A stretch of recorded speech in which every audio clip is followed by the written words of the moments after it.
Hi, good morning, my dear student. Today we are going to discuss your class 12th history. Class 12th history, chapter Kings and Chronicles.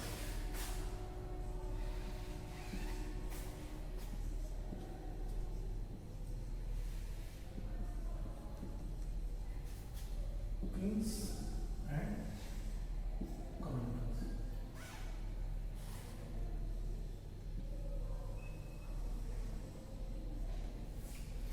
My dear, in this chapter, we will try to understand or we are discussing about the Chronicles, which is very, very important, which gives us information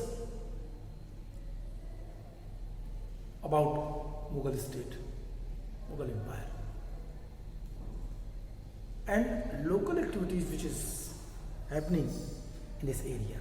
उन जगहों पे जो छोटी छोटी कार्रवाइयाँ होती थी, जो छोटी छोटी चीज़ें होती थी, उन सभी को ये क्रॉनिकल्स एक अच्छे माध्यम है बताने के लिए। वो सारी चीज़ें ये क्रॉनिकल्स हमें डिटेल करते हैं। लास्ट क्लास में हम लोगों ने क्रॉनिकल्स के बारे में पढ़ा था। हम लोगों ने कहा था कि क्रॉनिकल्स कैसे बनते हैं, हाउ क्रॉनिकल्स वर में कैसे बनाए जाते थे और कौन कौन लोग थे जो क्रॉनिकल्स में महत्वपूर्ण भागीदारी निभाते थे।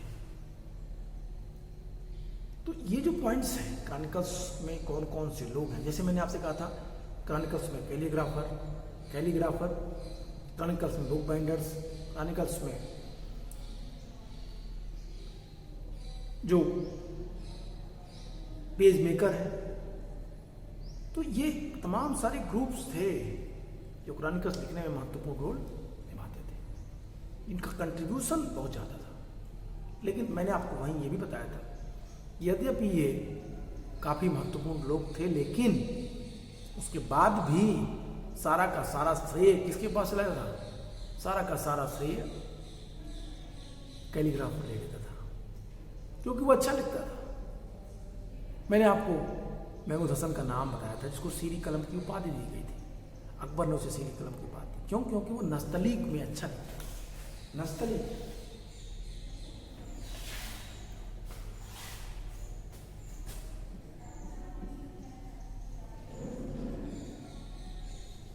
नस्तलीक मेथड में अच्छा लिखने वाला कौन था? कश्मीर का एक लेखक जो क्या लिखता, उसको क्या उपाधि दी गई थी? सीरी कलम।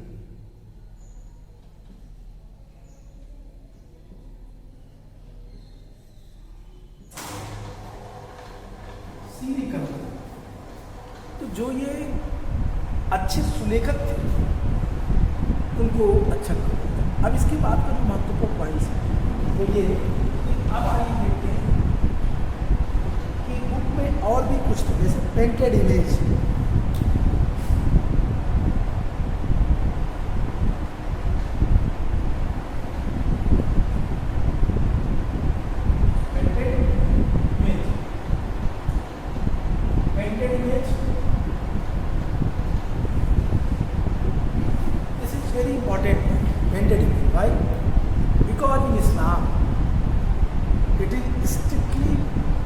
prohibited. What? Any type of pic, any type of cloth. I hope you have remember I was discussed in your class 11th history, Central Islamic Land, where it was clarified by me in your class that according to Islam there is strictly prohibited any type of cloth, any type of symbol, any type of picture, any type of whatever, जो प्रतीकों के रूप में हो, जो मूर्तियों के रूप में हो, जो फोटो के रूप में हो, उनकी पूजा नहीं की जाएगी। According to Islam, only one is supreme God, that is Allah. So in Islam, the image worship is strictly prohibited. इस्लाम में ये नहीं हो सकता, लेकिन मुगल रूलर्स ने पेंटेड इमेज पे काफ़ी अच्छा ऑब्वियसली आप अगर पूरी हिस्ट्री देखें तो बाबर के समय बाबर, फिर हुमायूं,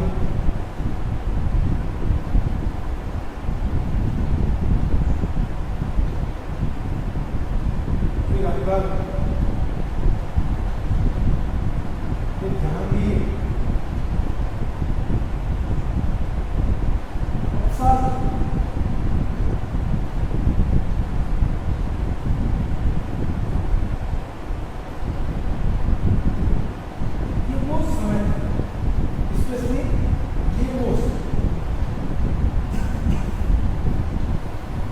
जहाँ पे पेंटेड इमेज पे खूब काम। बाबर के समय बेहिजात आया, उसके 2 शिष्य थे। बाबर के समय वो बेहिजात के 2 शिष्य थे। हुमायूं के समय वो पेंटिंग डिपार्टमेंट की नींव रखी गई। अकबर के समय काफ़ी सारे पेंटर्स के नाम अबुल फजल लिखता है, कहता वो 33 पेंटर्स मुगल कोर्ट में थे, इनका उल्लेख अबुल फजल आईने अकबरी अकबरनामा में करते हैं। अब यहाँ पे जहांगीर का जो काम है, जहांगीर का क्या टाइम होगा जहांगीर का, आई होप मैंने आपको बताया था और आपको याद होगा। जहांगीर का पीरियड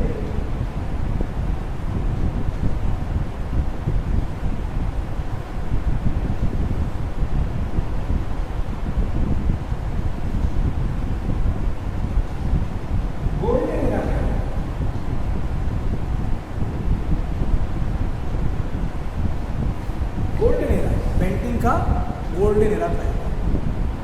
तो पेंटिंग की धीरे धीरे नींव पड़ी और मुगल शासकों ने पेंटिंग इमेज पे काफ़ी काम किया। अगर आप बुक को पढ़ें, अपने बुक को ध्यान से देखें, तो वहाँ पे क्लियरली कहता है कि जैसा कि हमने पिछले पार्ट में इसी चैप्टर के पढ़ा कि जो मुगल स्क्रिप्ट थे, मुगल क्रॉनिकल्स थे, उनकी रचना में चित्रकारों को भी शामिल किया गया था, पेंटर्स को भी शामिल किया गया था।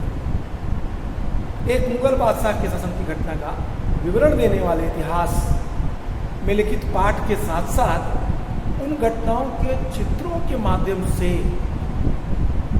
दृश्य रूप में, पिक्चर फॉर्म में उन घटनाओं को एक्सप्लेन करने का प्रयास करते हैं। तो ये काम कौन करेगा? पेंटर्स। जैसा कि मैंने कहा, इस्लाम पेंटिंग को स्ट्रिक्टली प्रोहिबिट करता है, मना करता है। जब किसी पुस्तक में घटनाओं अथवा पर्टिकुलर विषय को दृश्य के रूप में व्यक्त किया जाना होता था, पिक्चर फॉर्म में उसको व्यक्त किया जाना होता था, तो जो कैलीग्राफर था उसके पास, उसके आसपास के पृष्ठों को खाली छोड़ देते थे। चित्रकार, पेंटर्स जो थे वो शब्दों में वर्णित विषय को अलग अलग चित्रों के रूप में उतार कर यहाँ पे संलग्न कर देते थे। ये लघु चित्र, ये छोटे एक तरह से डॉक्यूमेंट्री हो जाते थे, जिन्हें पांडुलिपियों के पृष्ठों पर आसानी से लगाया जाता था और देखा जा सकता था। My dear, what I am saying, trying to understand, I want to inform you that when the chronicles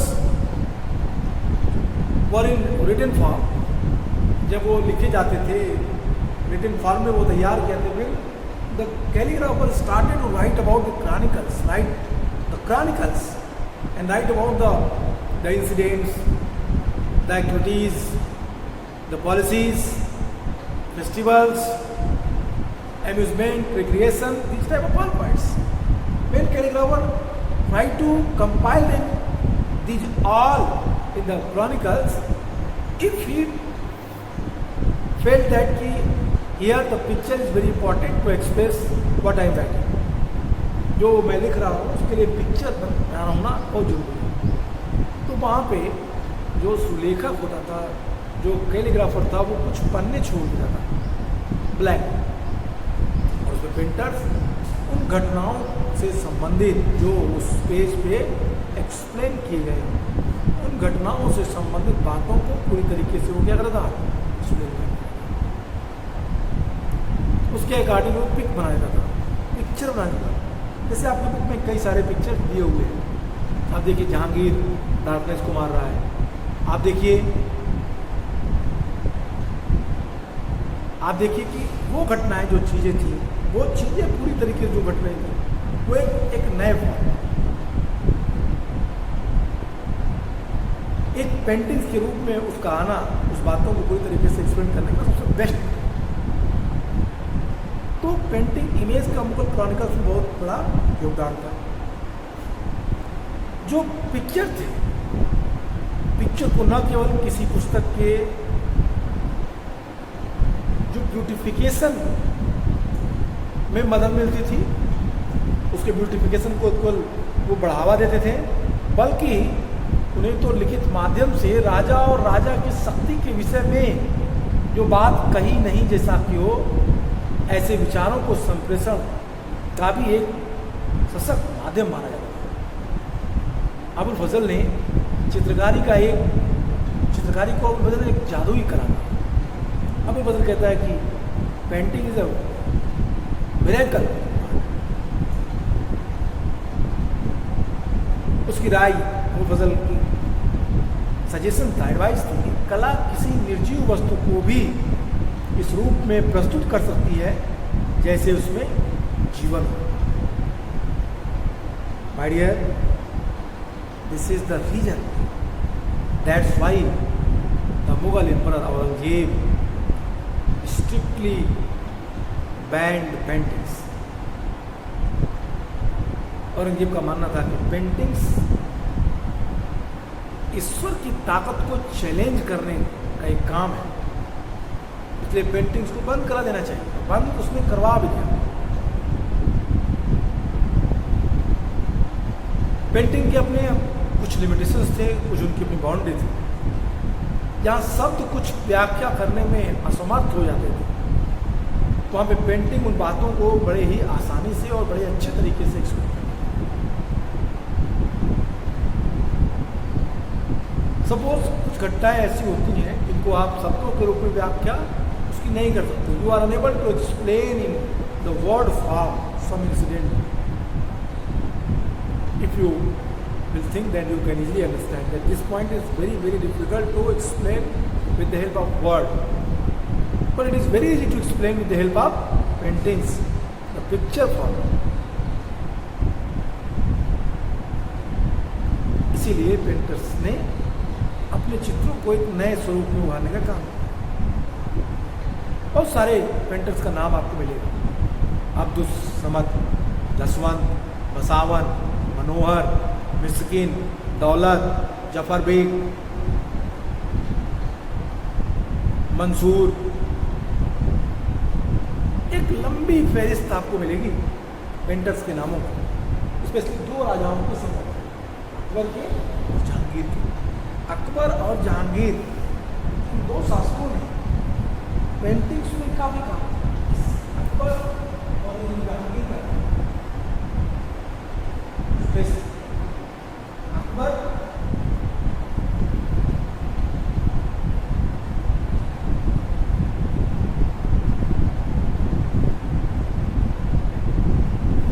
एक लंबा समय मिला और इन लोगों ने कुछ नई चीजों को भी बनाया। ये अपने में बड़े ही यूनिक और महत्वपूर्ण। जो बादशाह है, बादशाह की दरबार, उसमें हिस्सा लेने वाले लोगों का चित्रण, उनकी पेंटिंग्स करने वाले चित्रों की रचना को लेकर शासकों और मुस्लिम जो एक्सट्रीमिस्ट थे, एक्सट्रीमिस्ट वर्ग के जो रिप्रेजेंटेटिव प्रतिनिधि थे अर्थात उलेमा, उनके बीच निरंतर तनाव बना रहता था।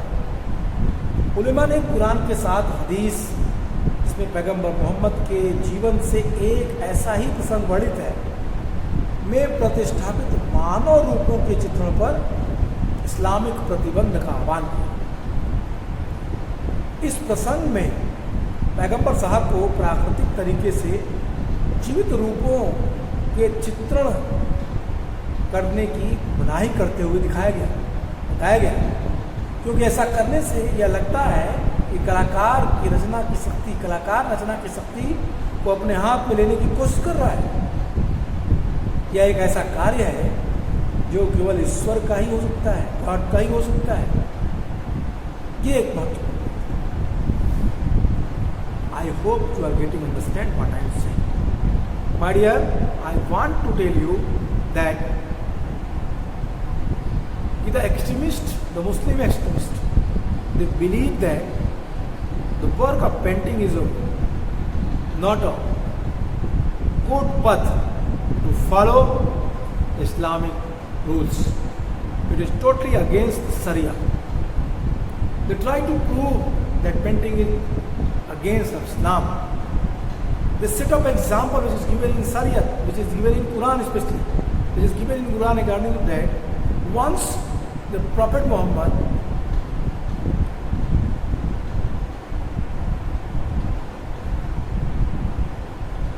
he was saying that if the painting is a work which challenge the creativity of the God, भगवान की रचना शक्ति को चैलेंज करने वाला है ये पेंटिंग, इसलिए पेंटिंग नहीं बनाए जाने चाहिए। इस बात का उल्लेख कुरान में प्रॉफेट मोहम्मद के द्वारा कराया गया। इसका उदाहरण लेते हुए मौलवी उलेमा या जो इस्लामिक स्कॉलर है, जो एक्सट्रीमिस्ट है, वो कह रहे थे कि इस्लाम में पेंटिंग की कोई जगह नहीं है। इसीलिए जो मुगल काल में पेंटिंग और पेंटिंग डिपार्टमेंट खुल रहे थे उसका विरोध किया जाता था। लेकिन मुगल एम्परर के ताकतवर होने की कंडीशन में, पावरफुल होने की कंडीशन में उलेमाओं के पास इतनी ज़्यादा अपनी बातों को मनवाने का तरीका नहीं है। इसलिए अकबर के समय सदरुल सुदूक को हटाया गया, लेकिन उसके पीछे पेंटिंग नहीं थी। सदरुल सुदूक को हटाने के पीछे कुरान की व्याख्या थी। अकबर और औरंगजेब दोनों ने अपने सदरुल सुदूक को रिप्लेस किया था, हटा दिया और समस्त धार्मिक अधिकार अपने हाथों में ले लिया। ये महत्वपूर्ण चीज थी जो किया गया। पेंटिंग इमेज में इन्हीं बातों को एक्सप्लेन किया। आगे कहता है, ध्यान से देखिए, आपका बुक कहता है कि समय के साथ शरिया की व्याख्याओं में भी बदलाव आया। विभिन्न सामाजिक समूहों ने इस्लामी परंपरा के ढांचे को अलग अलग तरीकों से उसको एक्सप्लेन किया, उसकी व्याख्या। प्रायः प्रत्येक समूह ने इस परंपरा की ऐसी व्याख्या प्रतिपादित की जो उनके राजनीतिक आवश्यकताओं से सबसे ज़्यादा मेल खाती। जिन शताब्दियों के दौरान, जिन सेंचुरीज में साम्राज्य मुगल इस्लामिक एम्पायर का निर्माण हो रहा था, उस समय कई एशियाई क्षेत्रों के शासकों ने नियमित रूप से कलाकारों को उनके चित्र, उनकी पेंटिंग्स, उनके राज्य के जीवन के दृश्य चित्रित करने के लिए नियुक्त किया। उदाहरण के लिए ईरान के सफावी राजाओं ने दरबार में स्थापित जो कार्यशालाएं थी, कार्यशालाओं में प्रशिक्षित उत्कृष्ट कलाकारों को संरक्षण प्रदान किया। बेजात जैसे चित्रकारों के नाम ने सफावी दरबार की सांस्कृतिक प्रसिद्धि को चारों ओर फैलाने में बहुत योगदान दिया। My dear, what I am saying that it was not happening in India. The painting and images were promoted not only in India but also beyond Indian state. Iran, that is the very famous and powerful empire. The Safavi Muslim king who ruled on that areas, they also promoted paintings. Here one more which is very important, which I want to discuss with you, that nowadays the new explanation of Shariat was came into existence.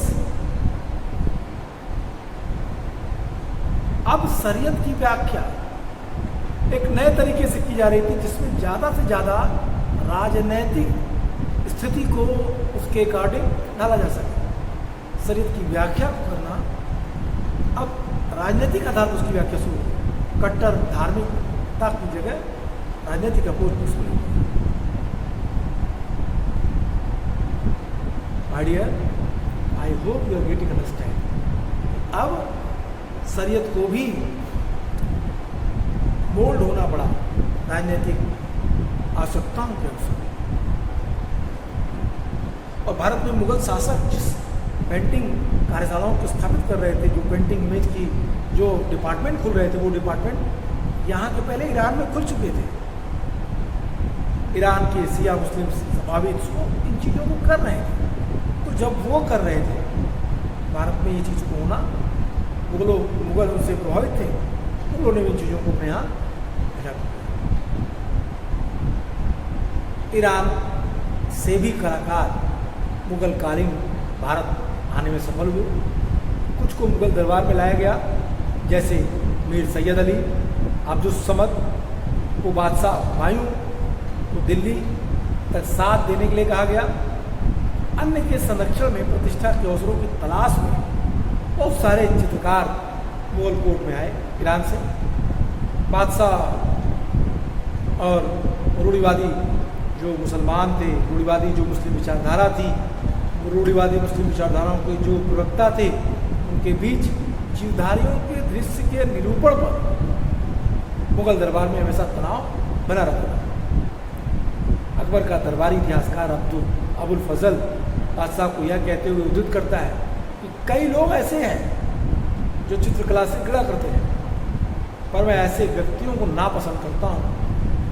मुझे ऐसा लगता है कि कलाकार के पास खुदा को पहचानने का सबसे बेजोड़ तरीका है, क्योंकि कहीं ना कहीं उसे यह मालूम होता है, ये महसूस होता है कि खुदा की रचना को वह जीवन नहीं दे सकता। माय डियर,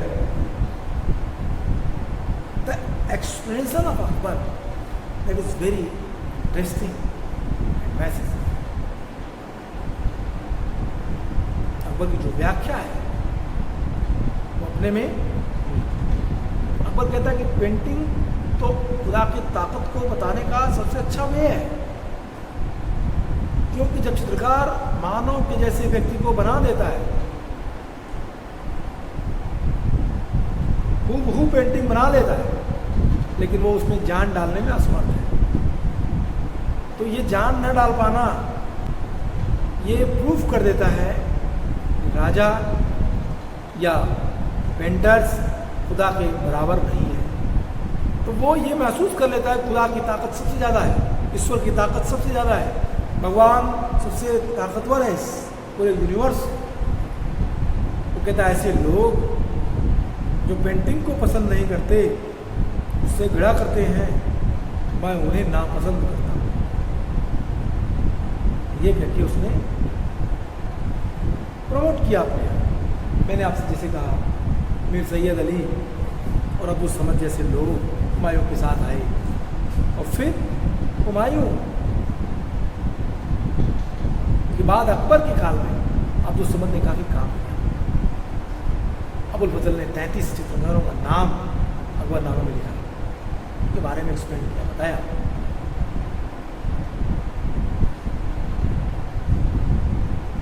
तो ये पेंटिंग और इमेज के महत्वपूर्ण पॉइंट्स थे जिसको मैंने आपके सामने रखा। पेंटिंग इमेज जो टॉपिक है आपका काफ़ी महत्वपूर्ण है, पेंटेड इमेज, क्योंकि मुगल क्रॉनिकल्स में इमेजेस का बड़ा अच्छा महत्व। रजमनामा एक बुक, रजमनामा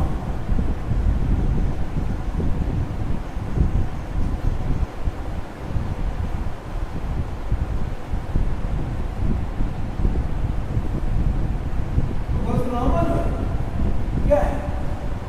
महाभारत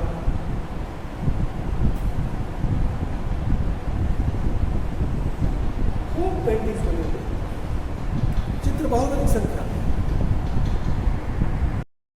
तो इन चित्रों के आधार पर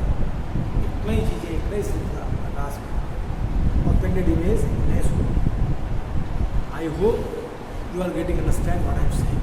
My dear, this is very important and please read and frame this topic. आज के लिए इतना ही, फिर मिलेंगे अपने क्लास में. Goodbye.